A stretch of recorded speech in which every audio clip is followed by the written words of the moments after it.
Sou a professora Cleane, de Geografia do terceiro ano. Bom, pessoal, vamos relembrar um pouquinho os conceitos de paisagem. Nós estudamos no início do ano o que é paisagem. Paisagem, gente, é tudo aquilo que nossos olhos conseguem ver, ou tudo aquilo que nossos sentidos conseguem captar. As paisagens, elas podem ser de elementos naturais ou de elementos culturais, ou pode predominar os dois tipos de elementos, tá certo? Vamos entender as transformações dessa paisagem nas cidades, né, no meio urbano. Vamos iniciar observando essa imagem. O que a gente consegue perceber nessa imagem? Será que esse lugar ele ainda está dessa forma atualmente? Quais mudanças aconteceram neste lugar? Vamos começar observando pelos meios de transporte, né? Que atualmente não existe mais em circulação estes meios de transporte, os bondinhos, pelo menos não da forma como era antigamente. Então, este é um meio de transporte antigo. Agora, observem os veículos nas ruas, observem as roupas das pessoas, observem as construções, o asfalto, né? Como que era antigamente? Será que está igual hoje? Será que hoje está do mesmo jeito? Não. A paisagem, gente, ela vai sofrendo transformações, ela vai sofrendo alterações. Essas transformações, elas podem ser realizadas pelo ser humano ou pela própria natureza. Como agentes transformadores, né, da paisagem, agentes naturais, nós temos a água, o vento e o calor do sol. As transformações ocorridas na paisagem naturais, elas são mais demoradas, é um processo mais longo. As transformações causadas pelo ser humano, elas são mais rápidas, acontecem de forma mais rápida, né?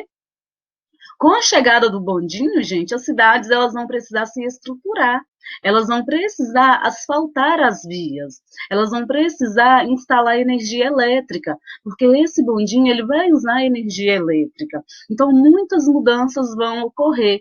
As cidades elas vão se tornar mais atrativas. Então o número de pessoas vivendo nas cidades também vai aumentar.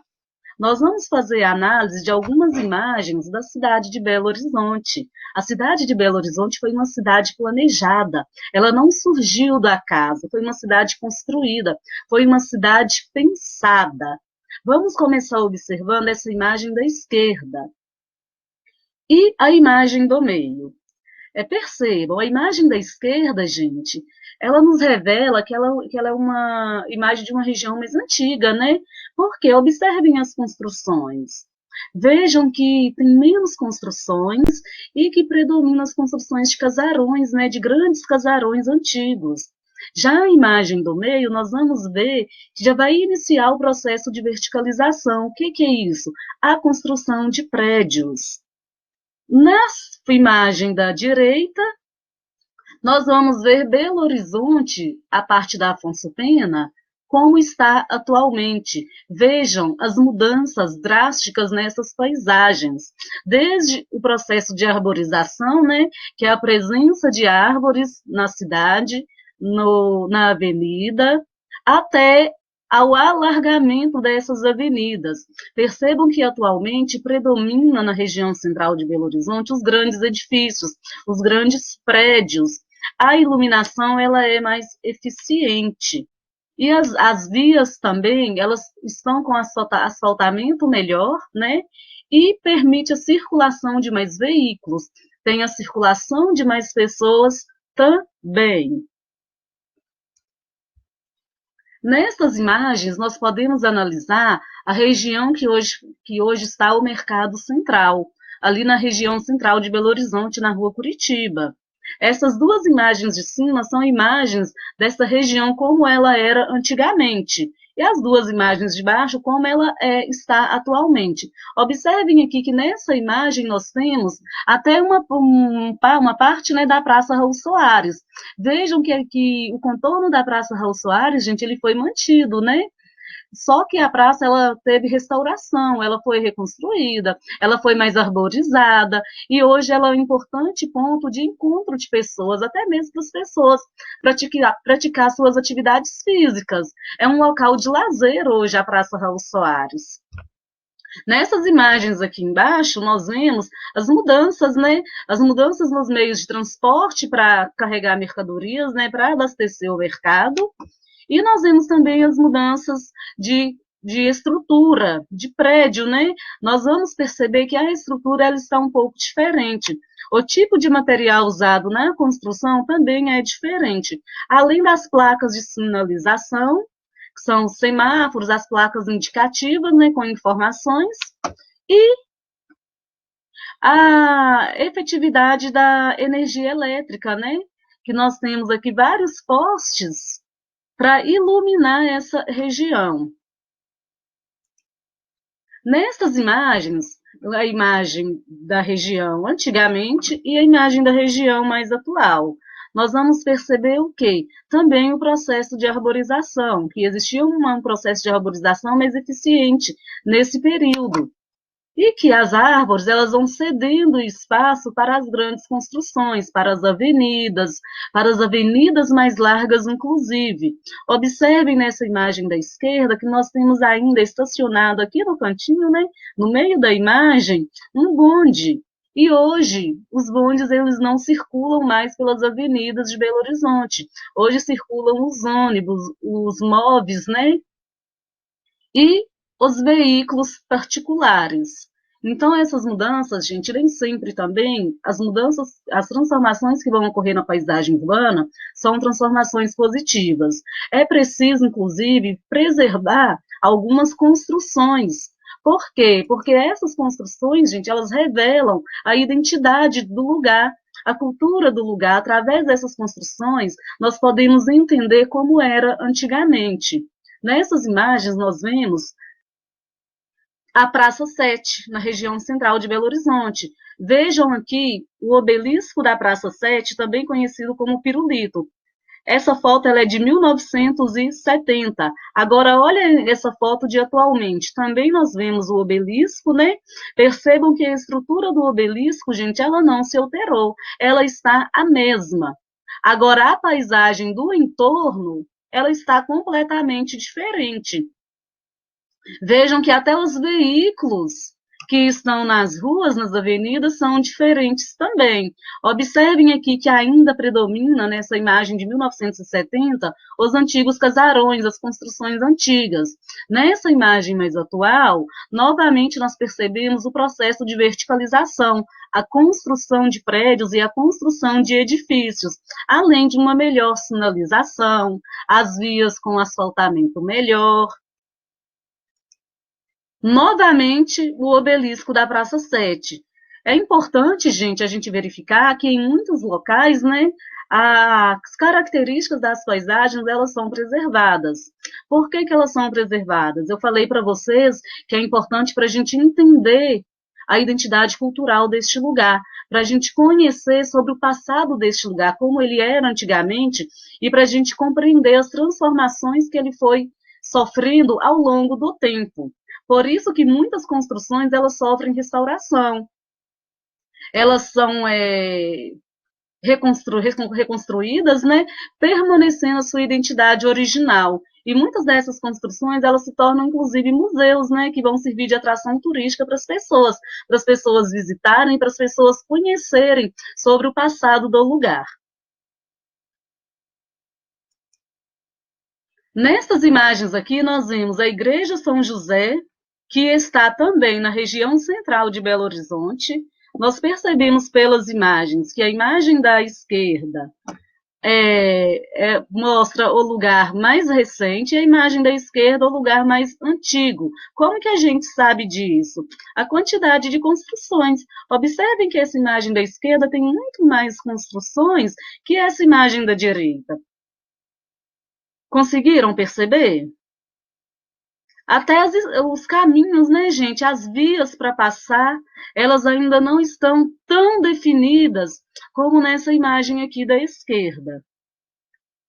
A Igreja São José também, gente, ela foi restaurada para preservar a sua identidade, para não perder a história do passado dessa região.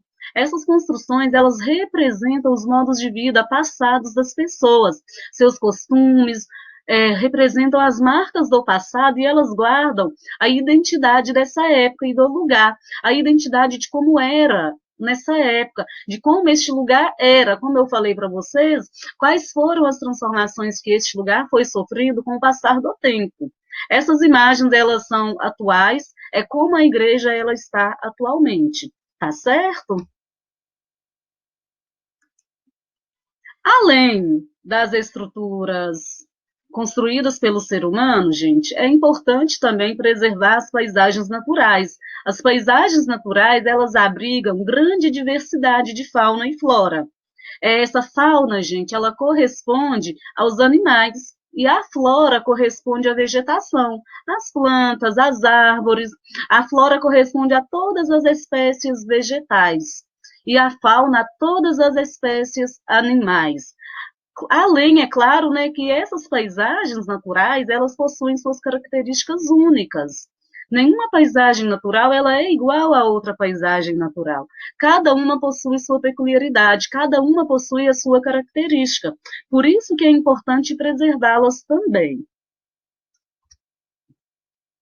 Gente, lembra que eu falei para vocês que as ações dos seres humanos, elas nem sempre são benéficas para a sociedade, para o meio ambiente, para o próprio ser humano? Então, dentre essas ações, nós podemos destacar alguns danos, né? Que são as queimadas, que são o desmatamento. Essas queimadas, gente, elas vão causar vão causar danos, né, ao solo. O desmatamento também. O solo ele vai se tornar improdutivo, o solo ele vai ficar erodido, vai levar à extinção de várias espécies animais, de várias espécies vegetais, e vai causar problemas à saúde do ser humano também, por conta da poluição ambiental. Então, nem sempre as alterações que o ser humano vai causar na paisagem, elas vão ser benéficas. O ser humano está sempre se apropriando dos recursos da natureza. Ele está sempre adequando as paisagens às suas necessidades. Mas nem sempre isso vai ser de forma positiva.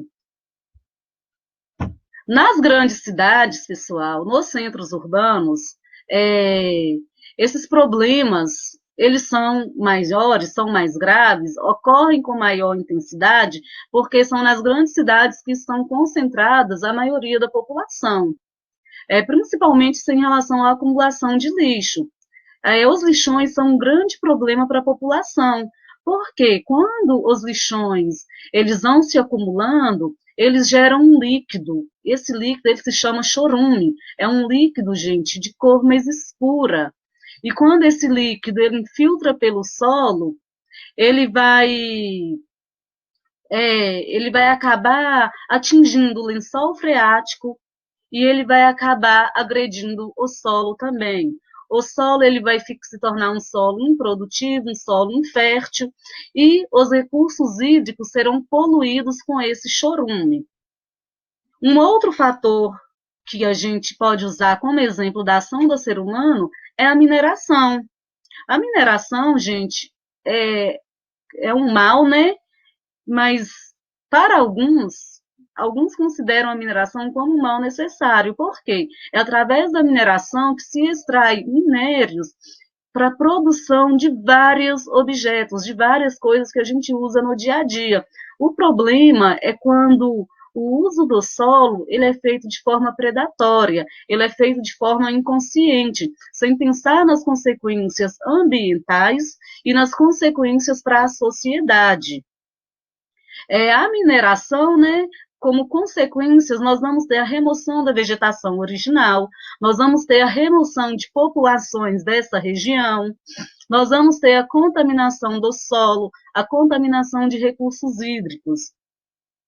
E quando, gente, é criado barragens para segurar rejeitos de minérios, e essas barragens elas não são controladas, elas não são fiscalizadas, essas barragens elas podem vir a se romper. E quando isso acontece, o prejuízo ele é muito grande, porque além de desastres ambientais, pode levar à perda de muitas vidas humanas.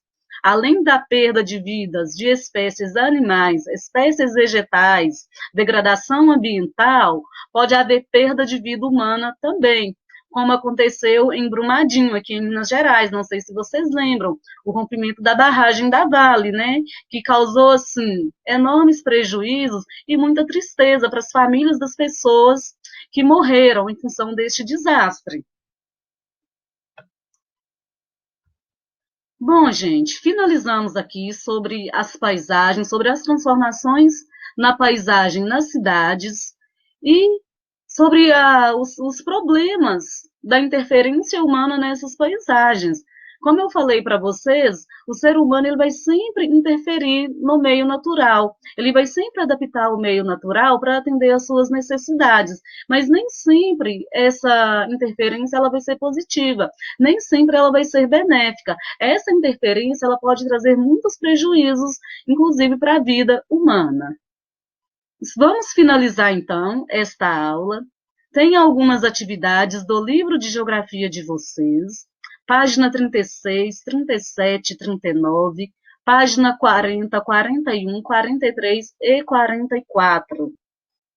Se for preciso, gente, assistam a aula novamente, façam anotações para vocês não esquecerem, façam as atividades com muito cuidado, com muita atenção e com muito carinho, viu? Bons estudos para vocês, até a próxima aula e lembrem-se, juntos no caminho certo.